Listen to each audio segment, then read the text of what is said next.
While others talk theory from their studios, I take you into the field to show you real deals, real investors, and real results. This is not classroom real estate. This is the unfiltered, boots on the ground playbook of the pros. Hi guys, my name is Brian Tripp.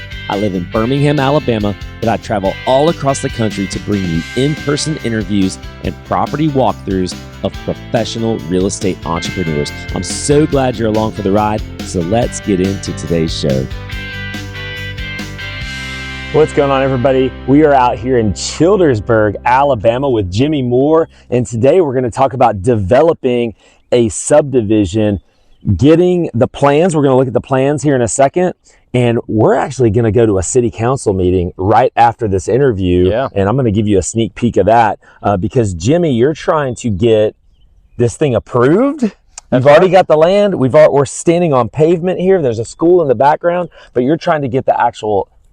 Tell me what you're trying to get approved with the city council meeting. Yeah, so the stage we're at right now, we're in Childersburg at Griffin Creek, which is a residential development, and we're at the final stage. So we're weeks away from closing. We've got a national builder that's buying this from me, but we've got to get final plat, which is the most important and the final step. So that's basically the city council, the building inspector, the city engineer, reviewing everything and agreeing that we built it to their spec. They sign off on it, we can get final plat and move forward.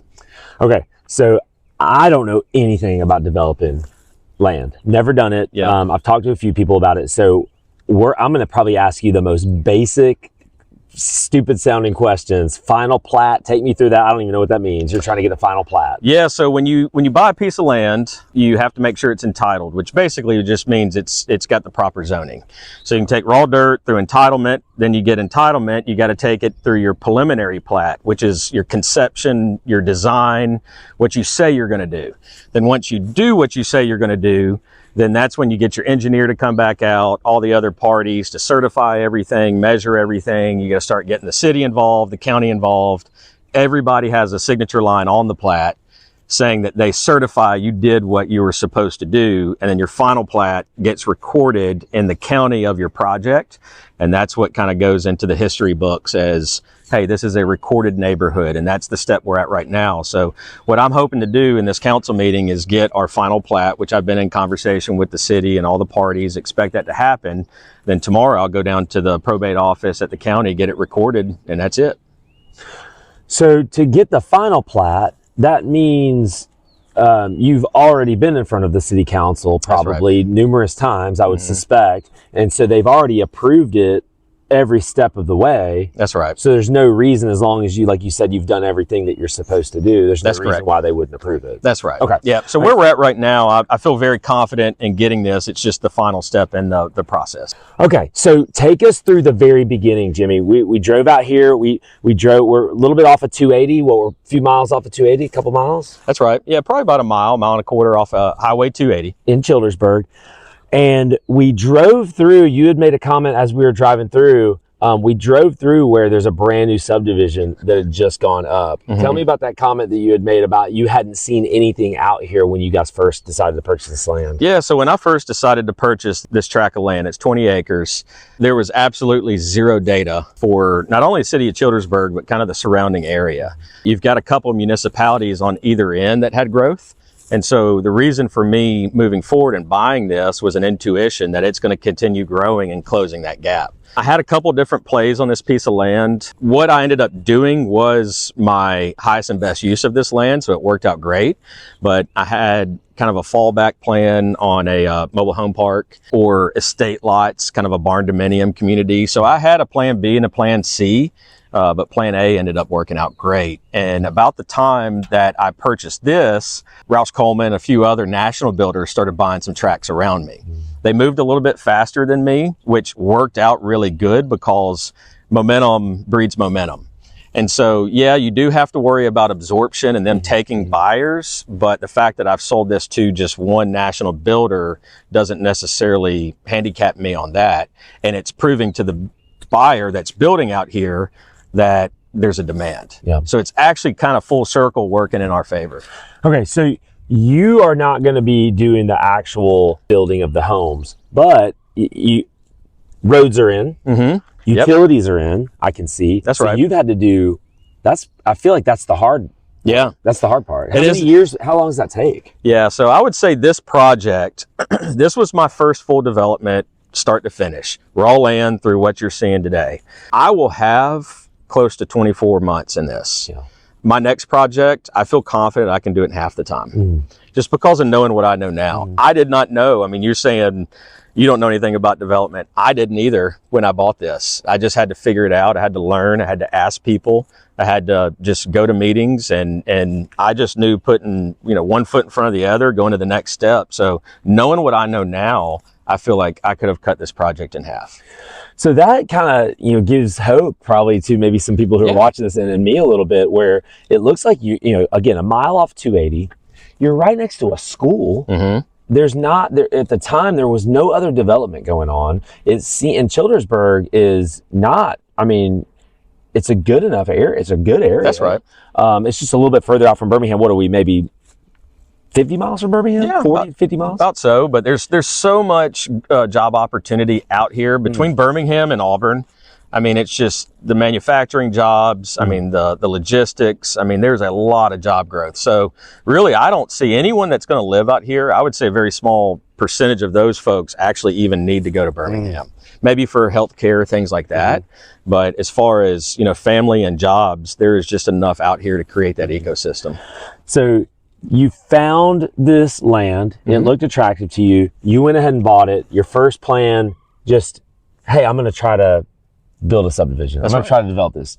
What gave you the confidence to be able to maybe think about doing something like that? I would say I don't know if I had the confidence other than just my belief in myself that I can figure it out. Worst case scenario, I make some mistakes and learn from it. So that was really kind of my mindset.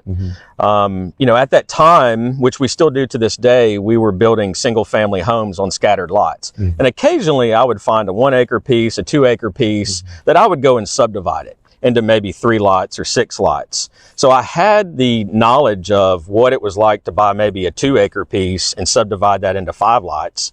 Well, how different is that than buying 20 acres and subdividing into 68 lots? So to me, the mechanics of it were the same. It's just the scale was different. So I felt like maybe that was what gave me the confidence that I at least knew how. If I can make 5 lots out of 2 acres, surely I know how to make 70 lots out of 20. And at what point did you know you had to go before a city council? Like, what was that like in the very beginning? Was it a little scary? You don't know the mayor, you don't know the city council people, so how'd that go? So I knew that was part of the process because, again, even if I'm doing a 2 acre subdivide in any municipality, it's the same process.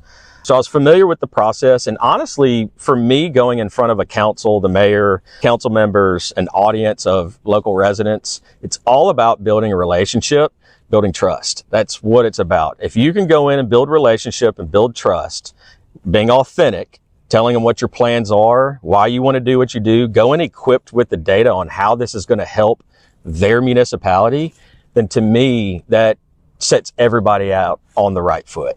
So that's really my mentality, is building relationships, earning trust, building trust. And earning trust by doing what you say you're going to do, right. I would assume. Yeah, and if something happens, because ultimately something's always going to happen on a project, communication is everything. Communicating with the city so there's no surprises.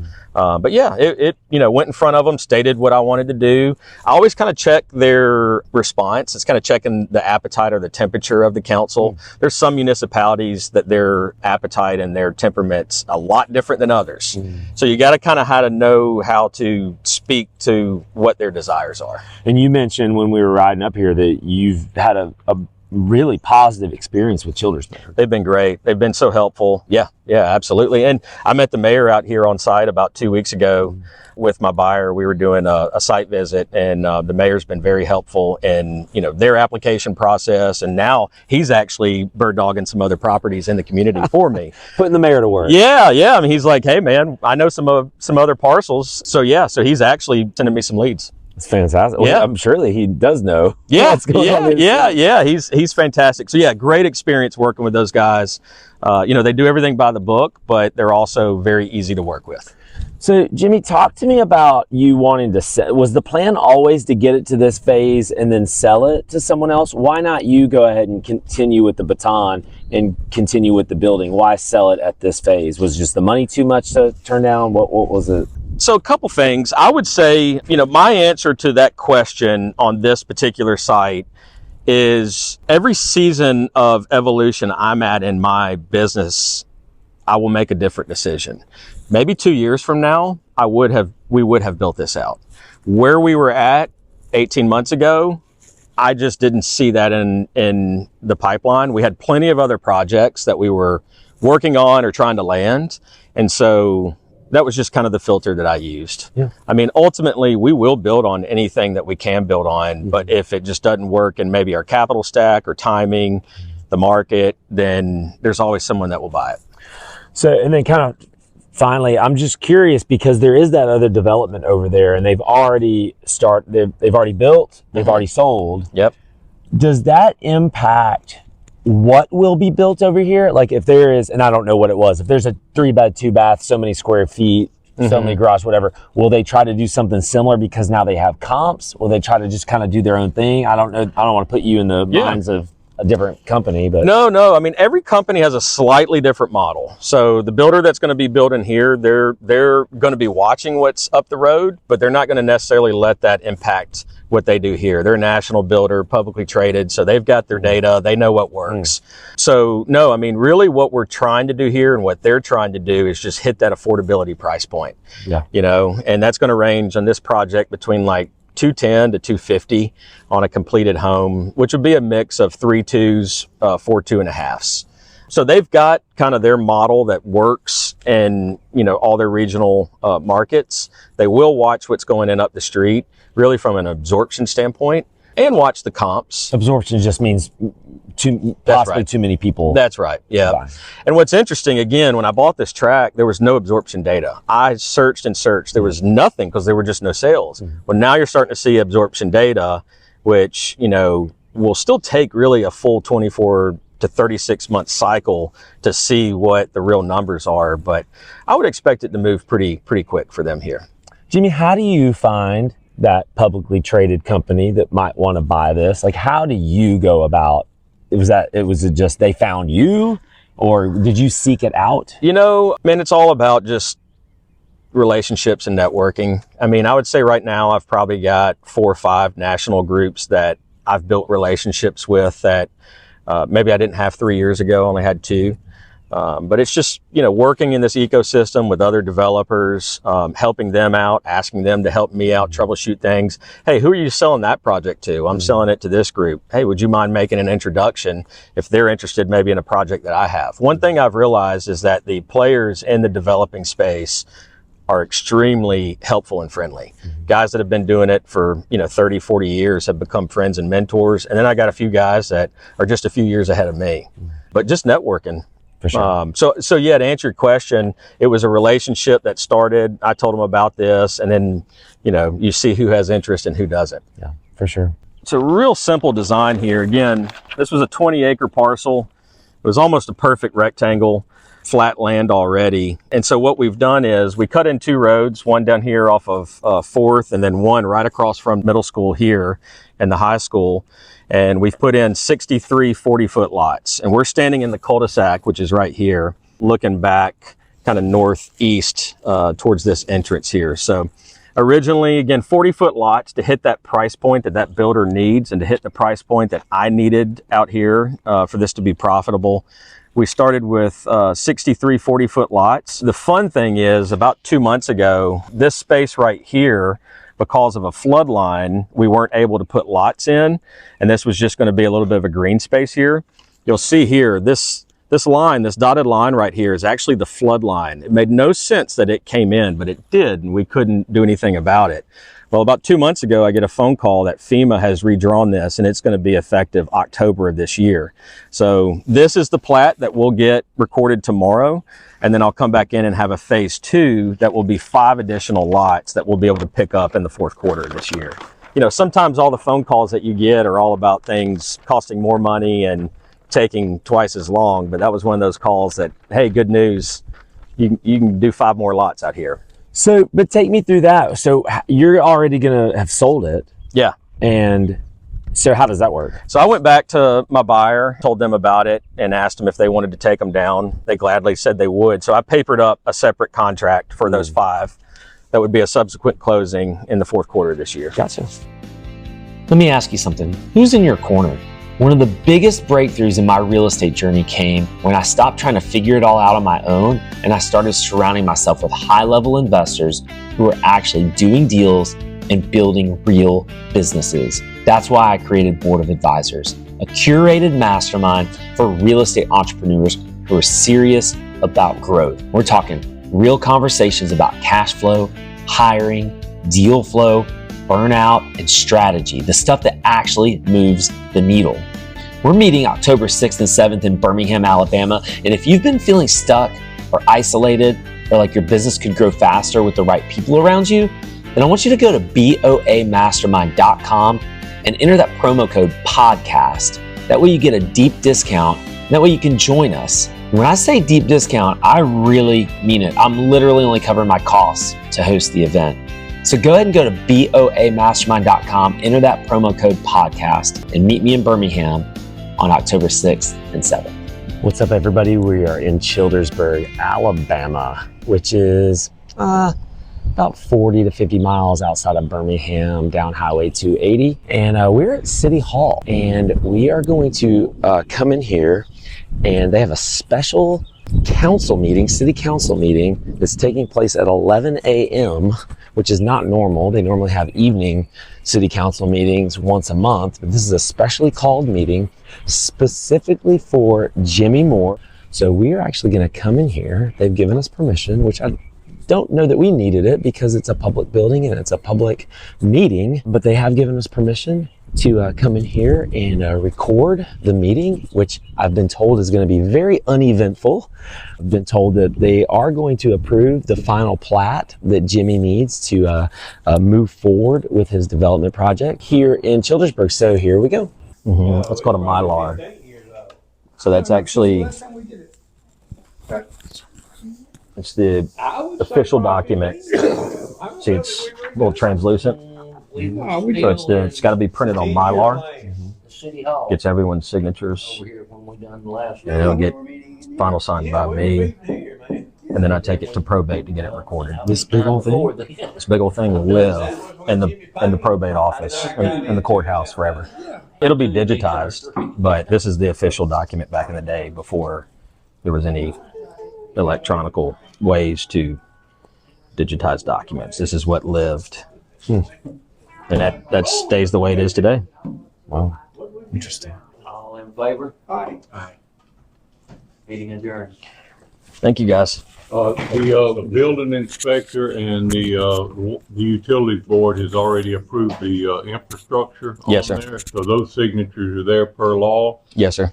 And so Okay. Awesome. I don't. Thank you. That College Park was one dark place, no street lights out there. Yeah, we got street lights going They in. didn't get it with College Yeah. Park, I don't know what they're doing. Thank you, guys. And they're supposed to. College Park's supposed to have them too. They don't now. Are you guys going to finish signing here today, or do you want me to come by tomorrow? Let's see, it's got to be approved by city council at the next meeting now. Okay. Now that all this has happened. And once that happens, then I sign it. The city council does it. Okay. And I'll sign it. And then it's, for some reason, it's, I think that's it. Okay. Next city council? Yeah. Okay. Excellent. City council just approved it. It was unanimous. It looks like at the end there, there's some with some signatures. Kind of tell us what was going on there at the very end, because Yeah. you have to take that and get it filed Yep. and recorded, but you can't do it today. Tell us what they're going to do and when you're going to come back and do that. Yeah, so this was a special meeting to approve the final plat, which has to be a public meeting. So it has to, be announcements that go out, giving people enough time to show up. So now that happened and the vote was just approved, I will come by tomorrow to collect the Mylar with all the remaining signatures. My signature will be the last one. I'll take it to the county probate office and get it recorded. Okay. And this, I asked you in there, but this is just more of a formality, it seems like. That's correct. Yeah. Because everyone just showed up and everybody kind of knew already what was going on. That's right. And they held this special meeting, so I didn't have to wait until the next meeting and cycle. Yeah. So definitely a formality. Every municipality has a slight different set of rules and timelines. They're all about the same, but they could vary by weeks, which weeks can affect a project. So you're going to get it recorded, and you needed this done by timely so you could close on it because you're selling That's right. the development. So everything has a timeline. So if you think of a row of dominoes, you know, sometimes you can't even touch the 5th domino until the 4th domino falls, right? So, and each set of dominoes has a set of timeline. So what's happening today was triggered by the previous domino that was like a 15-day window. And then when I get it recorded tomorrow, that sets into motion a 20-day window, which will trigger the closing. Got you. So everything has its set of timelines, and if one gets thrown off, it throws the subsequent ones off pretty greatly. Awesome. Jimmy, thank you. Congratulations. Yeah, man. Thank you.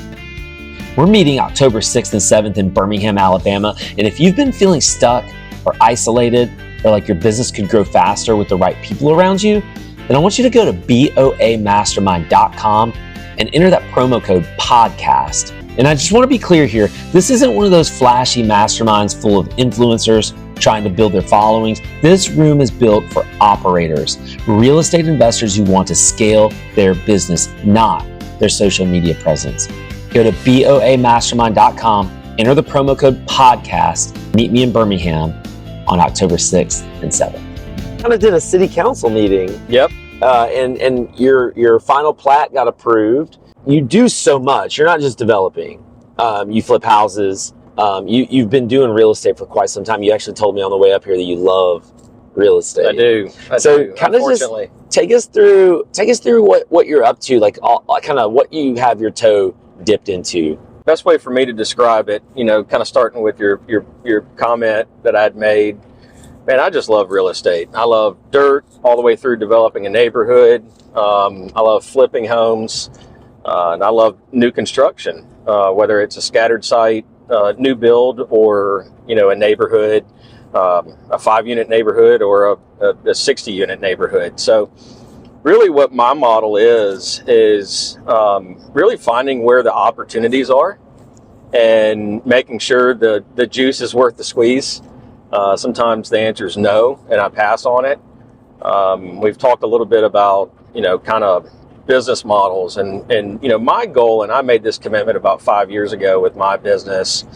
And it's just Jimmy Moore, you know, as a real estate developer and investor and builder. What I do, I have some filters that I use, whether I say yes to a project or no to a project.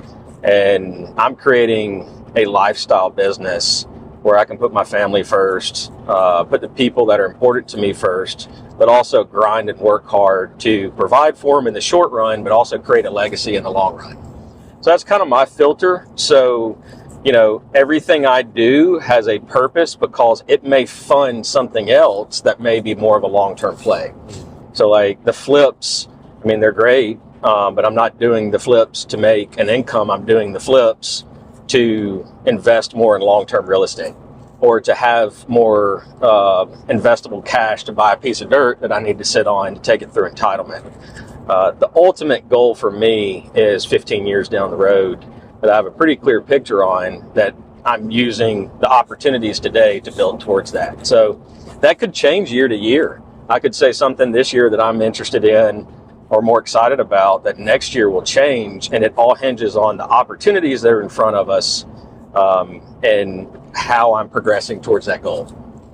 So your ultimate goal is buy and hold real estate, though. That's right. That is the ultimate goal, is to own income generating assets debt-free. Okay, where do you mind kind of sharing with us, and it can be a little bit bigger picture if you don't want to get into the details, but where are you today on that journey? When did you get started, and where are you today on that journey? Yeah, so I got started really in 2018 as full-time. I started buying rental property in college. I took about a 15-year detour into another industry, so owned some other businesses and exited from that industry, sold that business in 2017. Really took a little bit of a professional time out intentionally, sought the advice of mentors, you know, the people that were around me, got really still because I knew that the next move was going to be the move. So in 2018, I started what I'm doing today. Obviously, between 2018 and 2025, we've had some pretty major economic events. So there's been a couple scenarios where I've taken 3 steps forward and 5 back. But that's life in general. It doesn't matter what industry you're in, but primarily real estate. You gotta anticipate the unexpected around that next corner. So I'm on pace to hit my goal, but I have a very heightened sense of urgency every day, every week. Why is that? You know, I mean, time's precious, man. You know, we can make more money. I mean, you hear that often, but it is so true. I've lived it. I've lived it firsthand multiple times. You can make more money, but you cannot make more time. And I think, you know, for me personally, when I hit about 2 years ago in age, for some reason, it's different. It's different. Time is such a precious commodity. I just have this heightened sense of urgency and awareness to get to where I want to go. You mentioned, you know, you had the businesses, you sold the businesses, you had that long detour. But what made you settle in 2018? What made you settle on real estate? Yeah, so, you know, I'd say the first thing is real estate was kind of my first passion before I knew it was. You know, I started buying properties and, you know, gosh, I mean, I was 20 years old. I mean, I remember watching infomercials on how to buy properties, you know. So I guess I had that little bit of a spark back then. But really, when I had enough real world experience under my belt, I started thinking of what are industries that are going to get you know, they're going to be obsolete in 10 years and what industries can be disrupted. And so when I was kind of going through my process of filtering that out, you know, real estate is something that it is just not going to go away. It's a sustainable model. People have to have places to live. So if you can tap into that where people have to have places to live and you can have safe, affordable housing, to me, that is a sustainable business model that I could really build a strong foundation on. I didn't want to get into an industry where I spent 5 to 10 years building something only to have it, you know, be disrupted by AI or technology or something else. And I felt like real estate, dirt, housing was that thing for me. So the ultimate goal is buy and hold real estate, asset or income producing assets. Although you still develop, you still flip, and this is all just to generate cash in order to buy more assets? That's right. Okay. That is the goal. So what made you decide that was kind of like the business model, that we need to flip houses to generate cash in order to buy these assets, or we need to develop, or we need to do whatever it might be? Why was that a part of the initial? I would say this. I mean, early on, you know, when I had zero money, you know, I would go out and raise capital. And the way that I would structure our capital stacks to our investors, and it was their money and their exposure, so I had no problem with this, but you're giving up a pretty large piece of the pie going out and raising capital to other people's money. And so, you know, really the mindset is well, I'm going to stack my own cash, so I'm not dependent on raising that capital. I raise the capital only if I need to and I want to, but I don't have to. So to me, it was kind of rewriting the business model a little bit, and what are things that I could do to stack my own cash and my own capital to get to that personal goal of where I want to be. And I've got that date on a calendar, and I'm very clear about what that looks like. With the economy and setbacks and curveballs, I mean, you know, from COVID, I mean, the only thing, you know, the only constant's change, you know, and that's really going to still continue to be the case. I mean, we're dealing with tariffs and some other things right now that I'm paying attention to, but I can't necessarily predict. But I'm expecting there to be more change. But the more cash you can stack, the less dependent you are on other people's money, the more control that you have. And it basically puts me on that trajectory to hit that goal. It removes the variables, you know? For sure. Jimmy, where were you in life when you started in real estate? Go back to 2018 for me. You had just sold a business. Yeah. Where were you in life? I mean, it's an interesting question, and I'll just answer it by, I was at a major fork in the road. I mean, I was in a good place in life. I've got a great family, a loving family, great wife. You know, we're a team together, great family. So like had all those things, but I was at this crossroad, which really was kind of the coolest time, but also probably the most frustrating time of my life because I didn't know what that looked like. Like today, I have that clear picture of what that looks like in 10 years, very clear, written down. I didn't have any of that then. So I would say that it was also probably my darkest season, but also looking back on it, the most like beautiful season of life. Just totally kind of surrendered everything to God and, you know, trusted and just took one step and had great mentors that I surrounded myself with. But there was definitely some dark time. I don't want to overlook that. And look, there's people going through that all the time. Doesn't matter what industry. So I have a little bit of a heightened sense of awareness for that today. And a lot of what I do is, you know, purposely done to take experiences that I've been through in life to help others, because there's been people that went through it before me to help me. So a lot of what I do, I'm constantly have my head on swivel looking for other people that are maybe going through that same season today that I was in 2018. And, you know, giving someone an encouraging word, making a connection for them, just looking someone in the eye and telling them that you believe in them and that they're doing a great job. People don't say that enough to people. I've had some almost complete strangers say those words to me that have created great relationships and mentors to this day. So I'm using that season that I went through to now trying to identify people and help as well. So you sold a business though, right? Prior to that. That's right. What was it about that time that made it challenging or made it like a fork in the road? What, you know, and I don't know all the details. I don't know how much you want to get into, but, you know, selling a business, might have a little bit of cash. Was it just that you just didn't know what you were going to do next? Yeah. I mean, the particular industry that I was in, I mean, I saw it going away and changing, and it's proven to this day that that's happening. And so it was a little bit of cash, but it was not a lot of cash. You know, it's kind of one of those things. I mean, to specifically answer the question, I felt like in that season of life, I felt like I had to have it all figured out, and I didn't. And that was really probably the nucleus of the dark times, because I'm looking around me at, you know, my peer group, and everybody seems to be climbing whatever ladder they're climbing. And I felt like I really kind of fell back down to ground floor.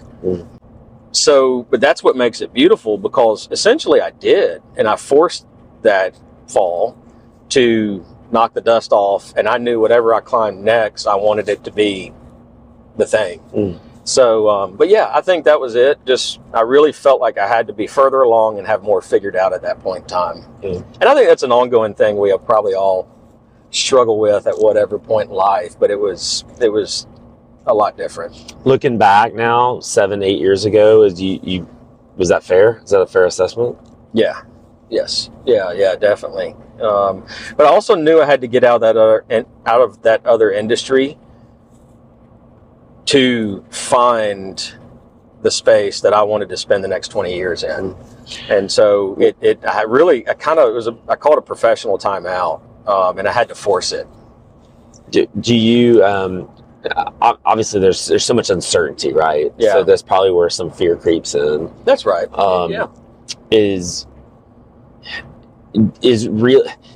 Are you where you are today? Did you envision that even 7 years ago? I feel like you're pretty far along. In 7 years, I mean, I see people in real estate for 5 or 7 years, and it doesn't seem like they get as far as you've gotten. You know, are you satisfied with where you are? I'm gonna say yes. I'm satisfied, but I'm extremely hungry. And again, time's so precious. Like, I'm just not wasting hours or days. So, but I am satisfied on the path and the trajectory, yes. And a lot of the last 5 to 7 years is honing the craft, building the team, and kind of pulling it all together. And I would say right now, I'm extremely happy with the team that's in place, which has been a bumpy road over the last 5 years. But the team that is in place today to support what we're doing today and where we're going, I mean, it is a phenomenal team, and very thankful for all the people that are in place and doing their part. So yes. Yeah. So I want to talk about the kind of the way you have things structured and kind of what you're doing specifically. I asked you on the way down here to kind of just so I could understand a little bit more, because I've known you for about 7 years now, since 6-7 years since you kind of got going in real estate. And I remember some of the first meetings, you were just trying to network. You were just trying to meet as many people as you could. That's right. Take us back to 2018. What are some of those first steps you took? Obviously, you weren't brand new to real estate, but you were new to getting back into it. What were some of those first steps you took to get to where you are today? Yeah, I would say the first steps, really just kind of blocking and tackling, grabbing a couple mentors, kind of learning how they got off the ground. I mean, I started going out, again, mentioned, didn't have any cash. So anything that I bought, I had to go raise money, and there was a pitch involved in everything, but yet you were, trying to build out a sustainable model, but it all hinged on you getting funded. And just started buying lots. At the time, had a business partner, and we just put our heads down and started buying lots. Why did you start doing that? It was really, to me, the path of least resistance. Particular part of... To build a house was the path of least resistance? Well, yeah, I guess so. I mean, I definitely could not have done a development at that point in time. But I was just thinking like a flip. Yeah, wholesale. So a lot of people are doing just like kind of try to grab some easy cash. Yeah, I guess it's all perspective, because even to this day, new construction is so much easier than flipping. It's just you control all the points. You got, So anyways, but I still look at new construction as a path of least resistance to. So we just started buying lots and building homes. I remember it like it was yesterday. The very first one. I could take you to it and, show you where I was standing the day that, the last nail went in the framing package. Where was it? So that was actually in Hueytown. And,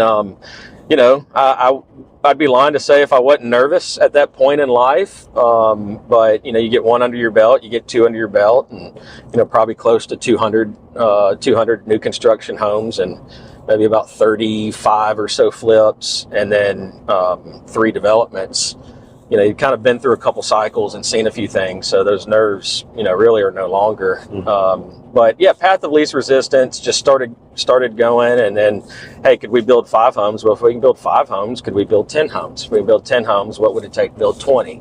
And really building the team, the systems and the processes, leveraging technology is really what we've been working on. So I'm very happy with where that is today with the team that's in place. What were some of the more challenging things for you in the past 5-6 years in regards to building a team?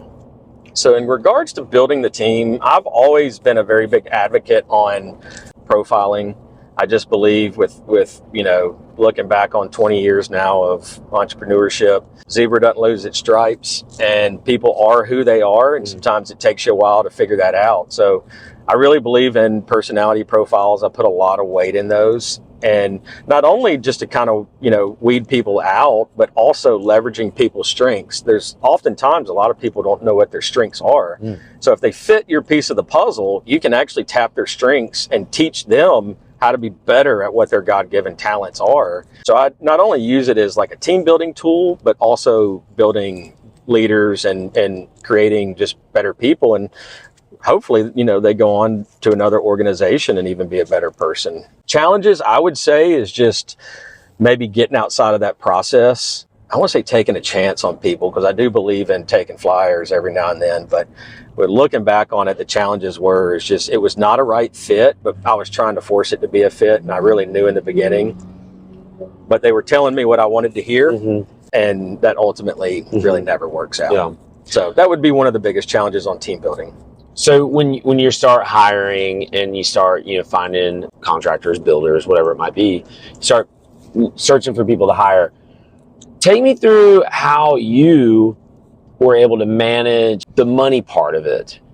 How do you pay somebody when you're getting paid in large chunks, mainly, typically many months out? How do you keep somebody on payroll when that, and then I know you were funded, you've mentioned, bringing in lenders and bringing in, money partners, but just take me through that kind of that push and pull, that give and take of, I've got to make payroll, and then we've got like these large amounts of money that are going to come into our account at some point. We just don't know possibly when. Yeah. So, I mean, that is the the biggest thing. And I would say that in the beginning, it was just a lot of hoping and praying and not a lot of planning. And ultimately that can bite you. And over time, I would say I just got better at making sure that I had one or two people around me that controlled cash. And I have this process in place today where I have a cash sheet, nothing gets done in any part of the business, whether it's a flip, a development, a new build, without it being tracked. And then I believe in setting long-term goals. I believe in annual and quarterly planning, but I look at cash really no longer than 90 days. So I know I can pull it up and I can forecast with actual active projects where we're at, what money we have in the bank, what expenses are, what's coming in and when. And then, I have scheduled meetings kind of throughout the week where I'm constantly talking through that and anticipating if something is going to move. You've overheard a conversation this morning with one of the team members doing exactly that. We're already planning for the end of May, but I got maybe two things that could push into June. So we're here at the end of April. I want to know that today instead of waiting until a week before and having any issues. So just constantly looking out like 45 to 60 days and planning for cash. And if you have enough projects going and good projects and you're controlling the controllables, we stick the budgets, we're constantly going over P&Ls, you can do that pretty well. And there's some technology out there today that helps with that. Yeah. But having a good team and systems and processes where every single day we're able to look at it. So what's your team consist of today? Yeah, so I would say today the team consists of, really it's a small team, and we've got two individuals that help with kind of all things administrative when it comes to permitting, planning, also building the budgets, controlling the budgets, reviewing the budgets, weekly payables, matching up payables with the budgets, what we're paying where. And then we've got individual that is working on all things acquisitions. So kind of running out in front, making sure that we have enough places to go build, one that handles all the day-to-day construction. And that's your weekly or monthly payroll?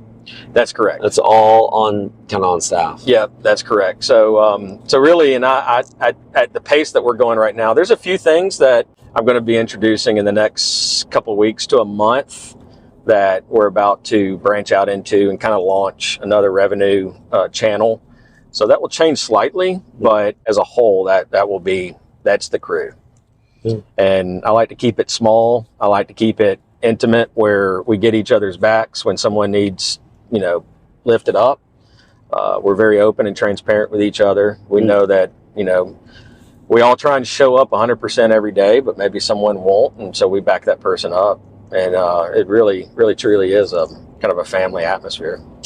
So you're about to sell this development project, and it's going to sell in about 45 to 60 days? That's right. Yeah, Okay. There'll be a couple takedowns, but the first one will be in 45 to 60. Gotcha. So what else do you have going on right now, and what's on the horizon? What's on the immediate horizon for you? Yeah, so I'd say right now, really just trying to focus in on coming out of the ground on more new construction, purpose-built rentals. That's really kind of always been, our down the fairway for us. So I've got a couple of sites that we're looking at that are larger sites, small to medium-sized sites that can be subdivided, and then about a dozen scattered lots that we're going through due diligence on right now. We have got a few other projects that are in early stage due diligence. I've got another development that would be about the same size of the one that we just left. Possibly may even get it under contract next week. I'm pretty far down the road in verbal negotiations, just hadn't papered anything up. Got a site with some climate controlled storage that would be a pretty unique opportunity. And then also a space that we have ventured into is light industrial flex. Really kind of infill areas around interstate access to residential areas that need really kind of 1,500 to 2,000 square foot bays for service industry contractors. So looking at a few sites right now on developing light industrial flex. Gotcha. But that falls right into really kind of the big goal of a light industrial flex space is just like a rental home or a rental community.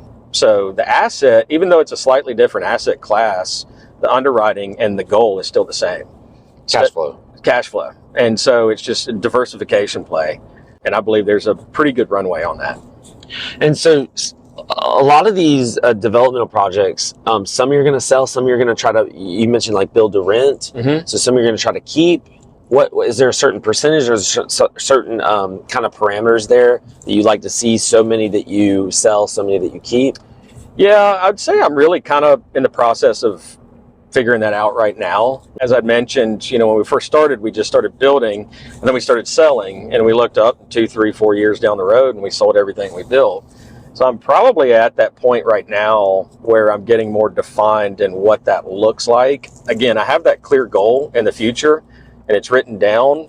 I just don't necessarily know at what pace I'm going to get there right now. And so probably if we had this conversation in 12 months or so, I would have a pretty clear plan on keep a third, sell 2/3, keep half, sell half. But right now it's, a work in progress. I want to do projects that produce profits to stack cash to buy more income generating assets. And at some point in time, in about year 4 from now, that momentum will really pick up and that will start compounding. How do you structure something like that with a money partner? How do you structure a deal that you want to actually keep down the road? Will you keep it in the partnership? Yeah, the best way to structure that, and again, my first deal I did, pretty sure it was written on a napkin. I mean, it was about as basic as it gets, and all I knew to do was just to split. Hey, you put in the money, I do the work, let's just split it. And I do believe in 50-50 partnerships. We talked about that earlier because I believe you got to be evenly yoked in something. But if it's just a money partner, I have a kind of prearranged GP-LP split. So I would be the general partner on the GP side for actually doing the work. And then the LP sponsor would be limited and only putting in the cash. And so that is really kind of like hey, if someone wants to put in cash, here's the split. Not really a lot of negotiating around it. And then there's triggers within the operating agreement if that person wants their cash out or if something changes in someone's, life, that you can hit a button and, have a liquidity event. But the GP LP structure, that's pretty much done in like private equity. That's what I follow. Why is that? Why do you follow it that way? It just seems to be simple. I mean, it doesn't overcomplicate it. A lot of your partners that are LP partners, they're brilliant individuals in their own space. That's how they've created the wealth they've created. But what I've learned is if you can create less moving parts and less things to solve, really the better the relationship is. They're just happy with a place to put money. So if I have too many decisions or like this partnership's done this way and this partnership's done that way, number one, it's just more things for me to keep up with. But number two, what if one individual wants to come into 3 different deals? I want to keep all the structure the same. So we just basically kind of take the GP LP structure that's done in private equity across the GP LP scope. Doesn't matter if it's houses or buying businesses, and we have a prearranged split. You could have some slight changes within that, but that's all. It's interesting you structure it that way, and I love it. I think a lot of folks who are kind of getting started, all they know is to go out and get a loan, right? Yeah. Go out and get a mortgage. What kind of made you decide to do it that way, your way, like the equity partner position? I'll say this. I mean, your equity partners are going to be way more flexible than debt partners. Debt partners, that all they care about is the terms of that loan. And that is a really big deal for people to think about. Now, you want to have debt partners, and a debt partner is a bank. I mean, I look at banks as a partner, but they're a debt partner. That's different than an equity partner. An equity partner is going to be extremely flexible. So you go to your debt partner and you say, hey, this project's going to take a lot longer and cost a lot more. And they say, well, what are you going to do about that? You go to your equity partner and you say, this project's going to take a lot longer and cost a lot more. They say, well, what are we going to do about it? So to me, you have flexibility in an equity partner. There needs to be a blend, and over time and the evolution that I'm in right now of stacking cash, maybe moving a little bit away from equity partners into more of my own equity and debt, you can offset some of that risk. But I'd say in the beginning, you could really be shooting yourself in the foot and not knowing it by doing all debt, not equity. So equity, you're going to get a little bit less piece of the pie, but you've kind of spread out the risk. That's right. You spread out the risk, and so when something happens, which will, you're going to that partner and you're solving it together. Instead of going to your lender and they're saying, hey, your payment's due in 2 weeks. Yep. You know, so it's just a different scenario. It's good stuff. Jimmy, thank you so much. I know I've kind of peppered you with a lot of it's good, man. going a lot of different directions, but I really appreciate getting to know you. And I think our audience is appreciative too. So and learn a lot about a development project you're doing, and then learn about what you're doing. The big metropolis of Childersburg. That's right. So that was fun, and I would love to connect with anyone. Reach out. Jimmy, I appreciate the time. Yeah, Jimmy, I'll put all of your any contact information you want to give me. I'll put it down in the description. So if you want to get a hold of Jimmy here in the greater Birmingham area, would love to to do it. Thanks, Jimmy. All right, thank you. All right. Thanks so much for listening to today's show. Go ahead and hit that subscribe button. And if you got any value today, please take 30 seconds and leave us a quick review. To get connected with me or to become a part of the Board Advisors community, go to boamastermind.com. That's boamastermind.com. We'll see you guys on the next one.